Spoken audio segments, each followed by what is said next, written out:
నీ ఎక్స్పీరియన్స్ ఎలా ఉంది? నా పేరు నాని అండి. నేను అసోసియేట్ ఆర్ట్ డైరెక్టర్గా ఈ సినిమాకి వర్క్ చేశాను.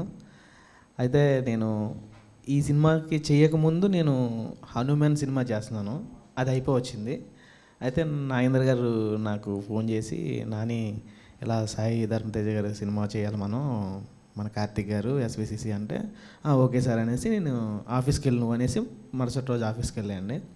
వెళ్ళినప్పుడు అనిల్, రాజా వీళ్ళందరూ ఉన్నారు, సాయి వాళ్ళు ఇంట్రడ్యూస్ చేసుకొని కథ చెప్పారన్నమాట. ఫస్ట్ సెట్స్కి వచ్చేసరికి ఏంటంటే సార్, మనకి ఫస్ట్ మనం పార్వత హౌస్ చేసాం. అయితే ఫుల్ మనకి విలేజ్ బ్యాక్డ్రాప్ కావాలి. దానికి ఇక్కడున్న ప్రాపర్టీస్, సెట్ ప్రాపర్టీస్లో ఎక్కడ 1989. అవునండి. ఇక్కడున్న ప్రాపర్టీస్ ఇక్కడ సెట్ ప్రాపర్టీలో ఉన్న ఏ ప్రాపర్టీస్లోనూ కూడా లేవు. అయితే నేను ఇక్కడి నుంచి 160 కిలోమీటర్లు దూరం విలేజ్, అక్కడ వేరే సినిమా జరుగుతుంది.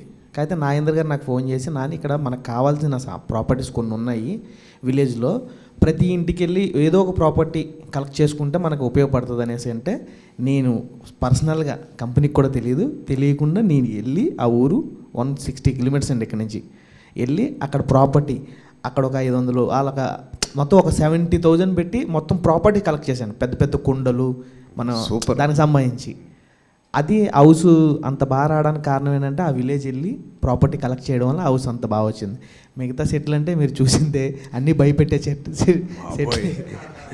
ఆ కేవ్స్ నేను జీవితంలో మర్చిపోను తెలుసా. అబాండన్ హౌస్ సెట్ వేసినప్పుడు దానికి కళ్ళు కూడా ఉన్నాయి. అవును, సినిమా అవును ఉన్నాయి. పైన కళ్ళు ఉంటాయి. అది ఎవరు అబ్జర్వ్ చేయలేదు. నువ్వు అది వేసినప్పుడు, ఆ సెట్ వేసినప్పుడు నీకు ఎలా అనిపించింది? అయితే ఫస్ట్ అది అనుకోలేదండి, మామూలు ప్లెయిన్గానే ఇల్లు ఉంటుంది అనేసి అనుకొని నేను మామూలుగా అన్నీ చేపించేసాను.